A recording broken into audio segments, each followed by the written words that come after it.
નમસ્કાર, CNBC બજાર પર આપનું સ્વાગત છે અને આપ જોઈ રહ્યા છો પ્રોપર્ટી ગુરુ અને હું છું ઝરણા કંટી. તો આજનો આ એપિસોડ પ્રોપર્ટી ગુરુનો એક ખાસ છે કારણ કે આજના આ એપિસોડની અંદર રિયલ એસ્ટેટની યુવા પેઢીની એક પેનલ આપણી સાથે છે અને ખાસ કરીને આપણે યુવા પેઢી રિયલ એસ્ટેટને કઈ રીતે જોઈ રહી છે, આગળ શું ભવિષ્ય જોઈ રહી છે અને રિયલ એસ્ટેટનું આઉટલુક એમને કયું લાગી રહ્યું છે, આ અંગે આપણે ખાસ કરીને ચર્ચા કરવાના છે. તો આ ચર્ચામાં મારી સાથે જોડાયા છે આયુષી આશર, જેઓ આશર ગ્રુપના ડાયરેક્ટર છે. ત્યારબાદ મારી સાથે જોડાયા છે જયેશ ચૌહાણ, જેઓ MD છે સોલિડેગો ડેવલપર્સના, અને મારી સાથે આજે આ પેનલની અંદર જોડાયા છે ઋષિ મહેતા, જેઓ ડાયરેક્ટર છે નીલ યોગ ડેવલપર્સના. તો આપ ત્રણેયનું CNBC બજાર પર ખાસ કરીને પ્રોપર્ટી ગુરુના ખાસ એપિસોડમાં ખૂબ ખૂબ સ્વાગત કરું છું. તો જે રીતે અમે ચર્ચાની શરૂઆત કરી કે રિયલ એસ્ટેટની અંદર નવી પેઢી જે છે, આજે તમને અહીં આગળ મેં આમંત્રિત કર્યા છે. તો જયેશભાઈ, ખાસ કરીને ચર્ચાની શરૂઆત મારે તમારી સાથે કરવી છે કે કઈ રીતે તમે જોઈ રહ્યા છો રિયલ એસ્ટેટને, કારણ કે તમે એક રિયલ એસ્ટેટની નવી પેઢી છો, યુવા છો, તો તમને કઈ રીતના પડકારોનો સામનો કરવો પડી રહ્યો છે આ ક્ષેત્રની અંદર? જ્યારે અમે આ રીડેવલપમેન્ટ સ્ટાર્ટ કર્યું મારા ક્ષેત્રમાં બોરીવલીમાં, ત્યારે ખબર પડી કે અમે કે સોસાયટીને એક કોઈ પણ ડેવલપર, બધા ડેવલપર ઓફર આપે છે અને ઓફર આપીને સોસાયટીને એક લેવલ સુધી બધું ખબર હોય છે તો પણ કે વધારે એક્સપેક્ટેશન હોય છે અને ક્યારે પણ કેટલું પણ આપણે ઓફર આપીએ કે કેટલું પણ વધારે આપણે આપીએ, સો એની કોઈ સીમા નથી. કારણ કે આજે એ લોકોને પણ ગાઈડલાઇન્સ આજે લોયર્સ, આર્કિટેક્ટ્સથી મળે છે અને કોઈ પણ અગર આ સમજણ પડે કે બિલ્ડરને ઓફર આપી હોય તો કે એ વ્યવસ્થિત વર્કિંગ કરીને આપી હોય, ત્યારે ખબર પડે છે કે ડિફિકલ્ટ છે કે આગળ કોઈ વાયબિલિટી કરવું. સો ઇન ટર્મ્સ ઓફ સમજાવવું એક સોસાયટીને કે ઓવરઓલ બધા લોકોને કે કેવી રીતના થાય, કેવી રીતના વર્કિંગ થાય ને કેવી રીતના અમે આગળ વધીએ, એ એક ટ્રસ્ટ જે છે એ એક ડિફિકલ્ટ છે એઝ અ ડેવલપર ટુ કે બધાને લોકોને આવે એઝ અ યંગ ડેવલપર. સો મારી પર્સનલી જ્યારે બધી સોસાયટી સાથે મિટિંગ થતી હતી અને બધા લોકોને અમે સમજાવતા હતા, તો ત્યારે એ ફીલ થતું હતું એ લોકોને કે આ યંગ ડેવલપર છે, કરી શકશે કે નહીં, પછી ઓવરઓલ ડેવલપમેન્ટ થશે કે નહીં. આજે લોકો બધાનું ઘર આપે છે તો લોકોને એક ડર હતો, બટ અમારી કંપનીએ ઓલવેઝ ટ્રાન્સપરન્સી રાખી, મેન્ટેન કર્યું કે લાઈક ઇટ ટુક ટાઈમ, એટલે 1 વર્ષ ઉપર લાગ્યું બધાને સમજાવતા બધી ક્લેરિટી દેતા, અને ફાઇનલી એક આ ચેલેન્જ હતી જે મેજર હતી, જે શરૂઆતની જે ચેલેન્જ છે એ આ ચેલેન્જ છે એઝ અ યંગ ડેવલપર, કે કોઈ પણ સોસાયટી હોય કે કેવી રીતના એ લોકોને ટ્રાન્સપરન્સીથી મેન્ટેન કરવું, કે કેવી રીતના સમજાવવું. ખાસ કરીને જે વાત કરી છે રીડેવલપમેન્ટમાં આવતી અમુક સમસ્યાઓનો અહીંયા આગળ આપણે જોઈ છે, અને એક યુવા પેઢી જ્યારે અહીંયા આગળ રિયલ એસ્ટેટની અંદર આવે છે તો એમને કઈ સમસ્યાનો સામનો કરવો પડી રહ્યો છે એની અહીંયા આગળથી વાત કરી છે. આપણી સાથે આ પેનલમાં આયુષી પણ છે. આયુષી, આપ યંગ પણ છો અને મહિલા પણ છો, તો મારે આપની પાસેથી એ જાણવું છે કે આ ક્ષેત્રને આપણે જોઈએ તો ખાસ કરીને મેલ ડોમિનેટ ક્ષેત્ર છે, તો આની અંદર એક યુવા મહિલા તરીકે તમે આ ક્ષેત્રને કઈ રીતે જોઈ રહ્યા છો અને શું તમને આની અંદર કયા પડકારોનો સામનો તમને કરવો પડી રહ્યો છે?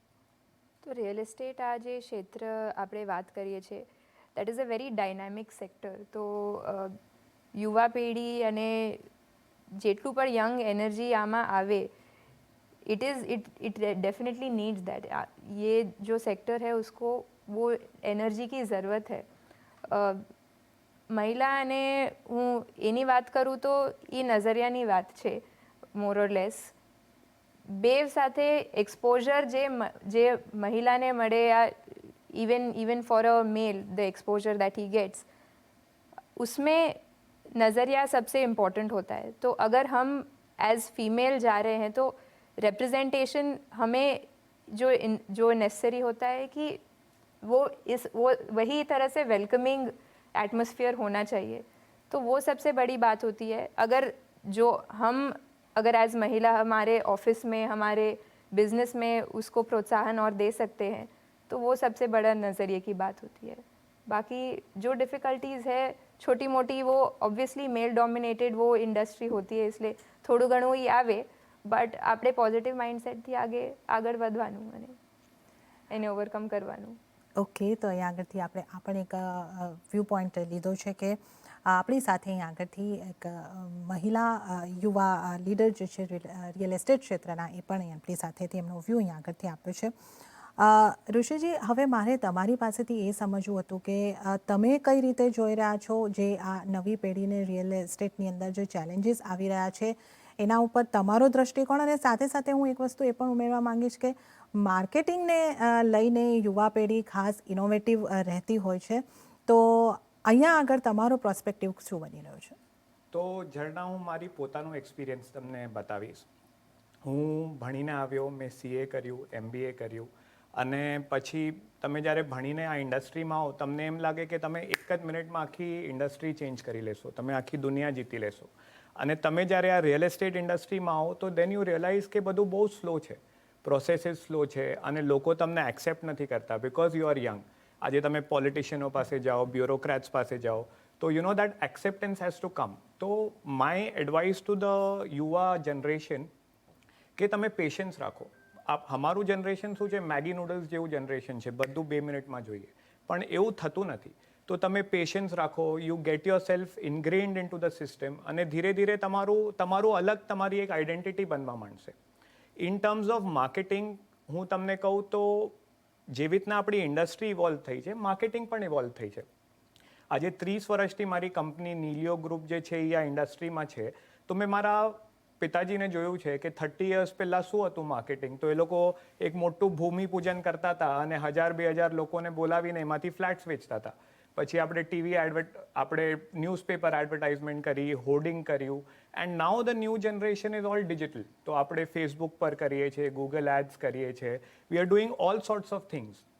પણ my biggest thing is that તમે માર્કેટિંગ કાંઈ પણ કરી દો, પણ માર્કેટિંગની જે પહેલાંનો સ્ટેપ છે એ એનાથી વધારે ઇમ્પોર્ટન્ટ છે. કારણ કે તમે કસ્ટમરને સમજવું બહુ જરૂરી છે. તો આજનો કસ્ટમર શું છે, today's customer is a confident customer, today's customer is an aware customer. એ લોકો ઇન્ટરનેટ પર બધું શોધીને આવે છે. એટલે તમારી સાઇટ પર જ્યારે કોઈ માણસ આવે છે એની પહેલાં તો એને બધી રિસર્ચ કરી રાખ્યું. તમે કોણ ડેવલપર છો, તમે કેટલું કામ કર્યું છે, તમે શું એમ્યુનિટીઝ આપો છો. એટલે you have to move with the times. એટલે એ લોકોને જે જોઈએ છે તમારે એ જ આપવાનું છે. અને હું તમને એક સિમ્પલ એક્ઝામ્પલ આપું Jharna. I was looking for a sales and marketing head. તો એના ઇન્ટરવ્યૂ માટે મેં એક ભાઈ સાહેબને બોલાવેલો. તો આપણે પૂછીએ કે ભાઈ તું ઓલો જોબ કેમ છોડીને આવે છે, તો એને કીધું કે સાહેબ જ્યાં હું કંપનીમાં કામ કરું છું ત્યાં એને અંધેરી ગામમાં 1 BHK 650 ફૂટના બનાવ્યા કે મારે લક્ઝરી બનાવવું છે, અને 2 કરોડના 1 BHK. એટલે બાજુના બિલ્ડિંગમાં 2 BHK 2 કરોડમાં જતા હતા, અને આ બિલ્ડિંગમાં 1 બેડ 2 કરોડમાં. તો ઓલો બિચારો મને કહે કે સાહેબ હું ઉલટો લટકી જઈશ ને ટેરેસથી તોય આ મારા ફ્લેટ નહીં વેચાય. સો માર્કેટિંગ ગિમિક આપણે કેટલું પણ રમવું હોય રમી શકીએ, પણ understanding vote the customer wants is very important. Okay, તો માર્કેટિંગને લઈને જે દ્રષ્ટિકોણ જે છે અહીંયા આગળથી યુવા પેઢીના ખાસ કરીને ખૂબ સ્પષ્ટ હોય છે, અને નવા જનરેશન પ્રમાણે નવી જે આપણે સોશિયલ મીડિયા હોય કે ટેકનોલોજી હોય એ રીતે આપણે માર્કેટિંગની અંદર પણ ખાસ કરીને નવા ચેન્જીસ જે છે તે આવતા અહીંયા આગળથી જોઈ રહ્યા છે. અને આજનો જે કસ્ટમર છે, ટેક અવે જે આ ક્વેશ્ચન પરથી આપણને અહીંયા આગળથી આન્સર પરથી મળી રહ્યું છે કે આજનો કસ્ટમર જે છે એ જાગૃત બન્યો છે, અને એને માટે ડેવલપર્સે પણ એ રીતની તૈયારી કરીને રાખવી પડતી હોય છે. તો આ એક મહત્ત્વનો પોઈન્ટ જે છે અહીંયા આગળથી આપણને આવતો દેખાઈ રહ્યો છે. જયેશજી, આપની સાથે જે આપણે ચર્ચાની શરૂઆત કરી, તમે રીડેવલપમેન્ટ અંગેની વાત કરી, તેની અંદર આવતી થોડી સમસ્યાઓની વાત કરી. આપનું ગ્રુપ પણ ઘણા બધા રીડેવલપમેન્ટના પ્રોજેક્ટ્સ કરી રહ્યું છે.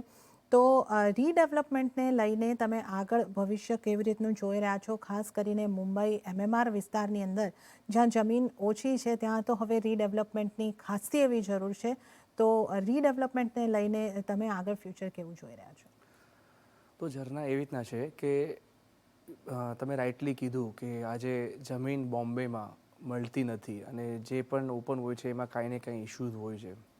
અને બોમ્બે એટલું જૂનું સિટી હોવાથી બધી જૂની બિલ્ડિંગોને હવે એ રીડેવલપમેન્ટનું જ ઓપ્શન દેખાય છે. સો ફ્યુચર બોમ્બેનું રીડેવલપમેન્ટ આખી સિટી જ ડેવલપ થાય છે. ઇફ યુ સી આપણા બોરીવલીથી લઈને બેન્ડ્રા સુધી એરિયામાં આજે આખી જ બધી યુ કેન સી કે આખું ટર્ન અરાઉન્ડ થાય છે. આખી સિટીઝ 4 માળની હવે સીધી 20 માળની થાય છે. સો રીડેવલપમેન્ટ આજની પરિસ્થિતિમાં એ જ એક ફ્યુચર જે દેખાય છે, જે બોમ્બેમાં આજે ફ્યુચર છે. અને રીડેવલપમેન્ટ માટે જે આજે બધા આપણા સબ્જેક્ટનું જે knowledge as a developer, specially to young developers, હોવું બહુ જરૂરી છે સબ્જેક્ટનું, કે શું રીડેવલપમેન્ટમાં કેવા હર્ડલ્સ હોય છે, કયા પ્રોસેસથી જવાનું છે, આજે કયા અપ્રુવલ્સ, શું પ્રોબ્લેમ્સ સોસાયટીના આજે મેમ્બરોને હોય છે. આ બહુ નેસેસરી છે આજે આજે યુવા પેઢીને આ વિસ્તારમાં આવવા માટે. સો કમિંગ ટુ રીડેવલપમેન્ટ, બોમ્બેમાં આ ફ્યુચર બહુ બ્રાઇટ દેખાય છે કે redevelopment is future. And subject knowledge on redevelopment is very important. આજે અગર તમારે આ ક્ષેત્રમાં રીડેવલપમેન્ટ કરવું છે તો તમારે overall A to Z emotional પ્રોબ્લેમ્સથી લઈને તમારું ફાઇનાન્શિયલ પ્રોબ્લેમ કસ્ટમરની સમજવી અને અમારી લાઇનની પણ અન્ડરસ્ટેન્ડિંગ અને અન્ડરસ્ટેન્ડિંગ ઇન ટર્મ્સ ઓફ કે કેવી રીતના આ પ્રોસેસ થાય છે.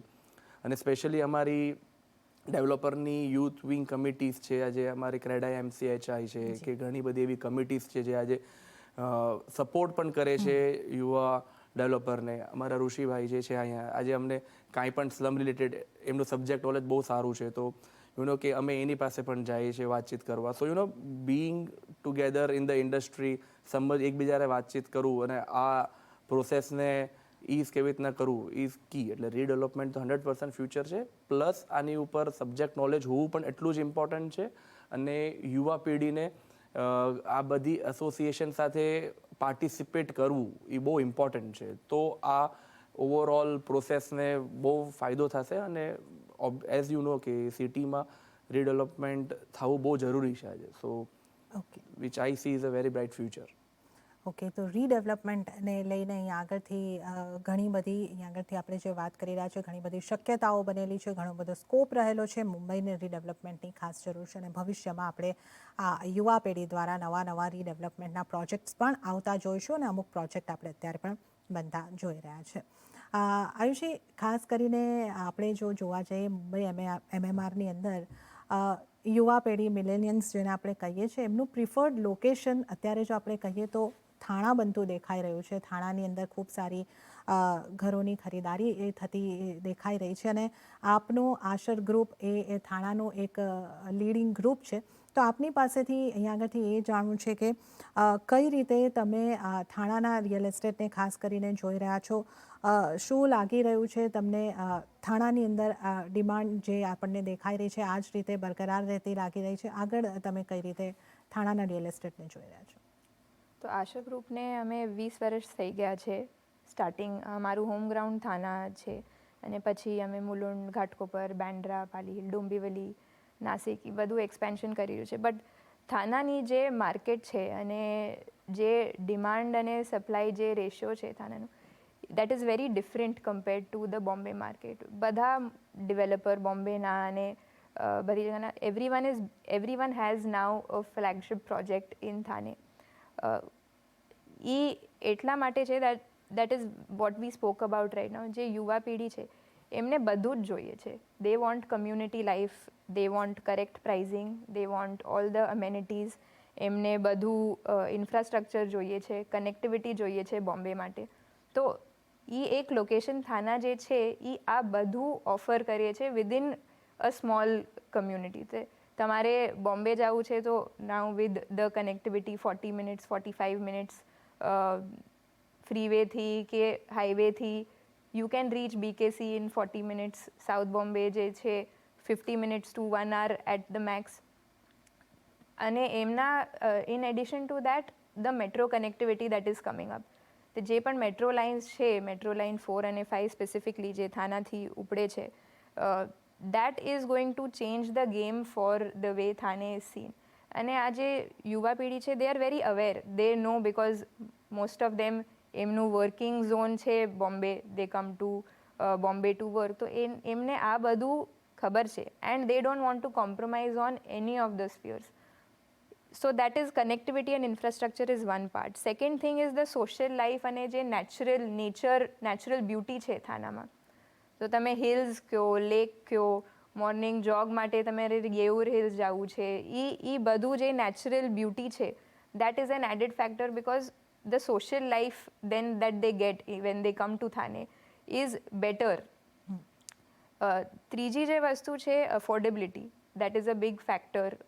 Bombay થી when you compare Thane of course there are multiple pockets, બધા pockets છે જ્યાં price variation થાય છે, but overall affordability is much better in Thane compared to Bombay, and you get slightly larger layouts at the same price. So થાનામાં anywhere around, you know, if you're looking at a slight premium luxury 85 to 90 lakhs માં 1 BHK અને 2 BHK at 1.3 1.35 CR. So all of that variation with a good view, તમે બધી lifestyle અમેનિટીઝ, swimming pool, બેન્ક્વે hall, એ બધું ઘણું, so you get all of that in one bucket. અને એટલા માટે થાનાની જે ડિમાન્ડ અને સપ્લાય જે મેટ્રિક્સ છે, if we study it, that is an a huge progression chart. જી, તો અહીં આગળથી આપણે જે રીતે સમજી શકીએ છીએ કે અહીં આગળ થાણાને આપણે ખાસ કરીને યુવાઓની પસંદગીનો બનતી જોઈ રહ્યા છે ઘર ખરીદવા માટે. તો એના કારણોની અહીં આગળથી જો આપણે વાત કરી તો આજના આપણે ચર્ચામાં આગળ પણ ઉલ્લેખ કર્યો કે આજના જે ગ્રાહકો છે, ખાસ કરીને યુવા ગ્રાહકો છે, ખૂબ જ જાગૃત બન્યા છે અને એમની જે ડિમાન્ડ છે એ ન માત્ર ઘરની પરંતુ એક સારી લાઇફસ્ટાઇલની, સારી કનેક્ટિવિટીની, સારા એરિયાની, આ તમામ વસ્તુ જોઈને ગ્રાહક ઘર ખરીદતો હોય છે અને આ તમામને કઈ રીતે પ્રોવાઈડ કરવી એની સ્ટ્રેટેજી ડેવલપર્સ પણ ખાસ કરીને યુવા ડેવલપર્સે વિચારીને રાખી છે અને આ પ્રોવાઈડ એમની માંગ પ્રમાણે અહીં આગળથી થતું આપણે જોઈ રહ્યા છીએ. તો આ એક રસપ્રદ ચર્ચા આપણી ચાલી રહી છે, પરંતુ અહીંયા મારે લેવો પડશે એક નાનકડો બ્રેક. ઝડપથી બ્રેક લઈએ અને પાછા મળીને ચર્ચામાં આગળ વધીશું.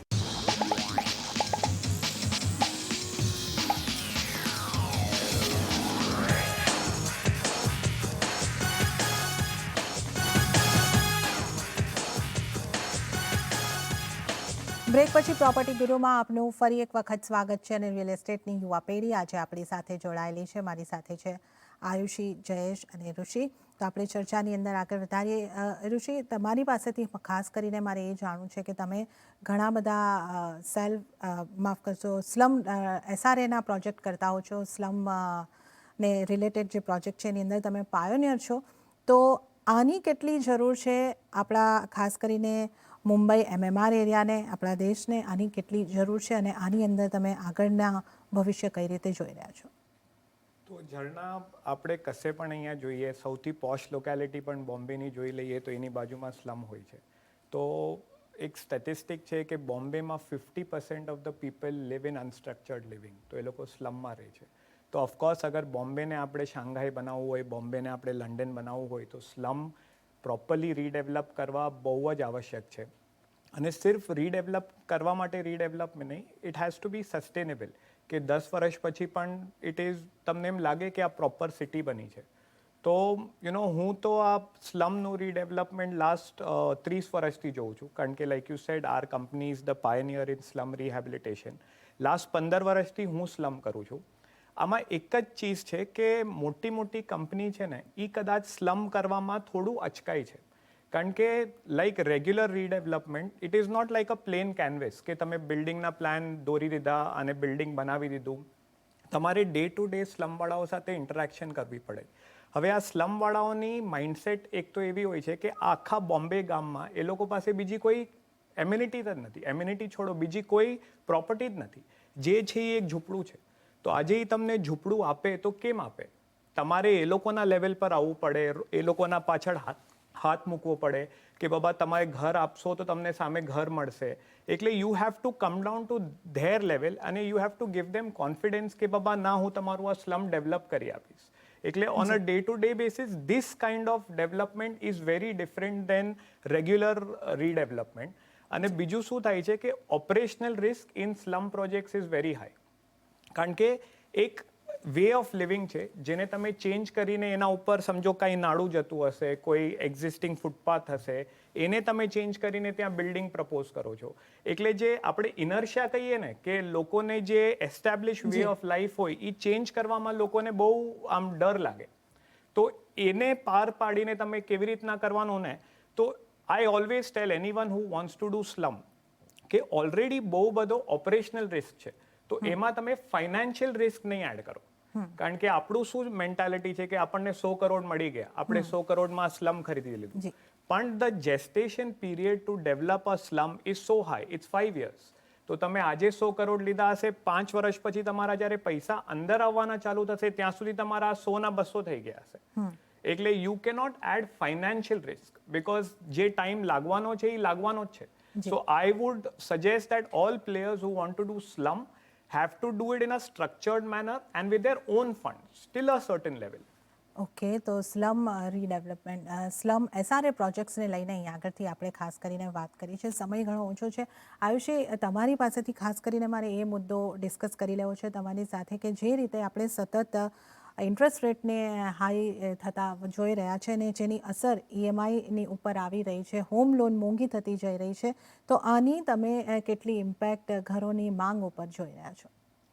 તો that is a definite direct correlation છે આ ઇન્ટરેસ્ટ રેટ જે વધી જાય છે અને હોમ બાઇંગ કેપેસિટીમાં. બિકોઝ પ્રી EMI જે બધા હોમ બાયર છે, ફોર મોસ્ટ ઓફ ધેમ એ 15-20 યર્સની મહેનત છે અને દે અક્યુમ્યુલેટ અ સર્ટન વેલ્થ અને પછી એ ઘર બાય કરે છે. So when these type of cyclical changes happen, which is natural, it happens in any economy, જ્યારે આ થાય તો એમનું જે સ્ટ્રક્ચર્ડ પ્લાનિંગ છે that get shaken up a little bit. અને એના લીધે જે એમને pre EMI or EMI for that matter જે ઇફેક્ટ થાય, that is a direct correlation to their monthly expenditure because every one plans on a month basis. So A direct correlation થાય. The way as developers, the only thing that આ cyclical જે nature છે આનું, that we cannot control completely. But what as developers we can control to certain extent is કે અમારું timeline જે બિલ્ડિંગનું છે, how quickly should we complete that. So અગર આપણે 3 વર્ષ કહે છે કે 4 વર્ષ કહે છે, so we have to ensure that within those 3 to 4 years જે આપણા બ્રાન્ડના, for example Ashar, we have a timeline of 3 to 4 years where we make sure that આપણું પ્રોજેક્ટ કમ્પ્લીટ થાય છે within that time limit. So we have to make sure that that time limit is abided by. Because જ્યારે એ trust અને એ goodwill customer તમારા brand અને બ્રાન્ડના name જોઈને તમારા પર એ ટ્રસ્ટ આપે છે, તો that is the most crucial factor in the way that એમનું થોડું ઘણું પ્રી EMI બચી જાય, EMI બચી જાય, because you have delivered the project a little bit early. So that is the only thing as developers, what we can control. But other than that, little bit of impact that is coming from this cyclical nature, that is definitely there. Okay, તો અહીંયા આગળ આપણે જે વ્યાજ વધારાની અસર છે એ થોડા ઘણા અંશે તો અહીંયા આગળથી ડિમાન્ડની ઉપર પડતી જોઈ શકીશું. એ જ અહીંયા આગળથી વ્યૂ બનતો દેખાઈ રહ્યો છે. તો આજે આપણે એક સરસ ચર્ચા કરી છે. આયુષી, જયેશજી અને ઋષિજી, આપનો ખૂબ ખૂબ આભાર. આપ અમારી સાથે આ ચર્ચામાં જોડાયા અને આ શોમાં ભાગ લીધો. આપનો ખૂબ ખૂબ આભાર. તો આ સાથે જ દર્શક મિત્રો, આજની આ રજૂઆતમાં પણ હાલ પૂરતું આટલું જ. હાલ મને પણ આપશો રજા, પરંતુ વધુ અપડેટ્સ અને સમાચારો માટે આપ જોતા રહો CNBC ગુજરાત.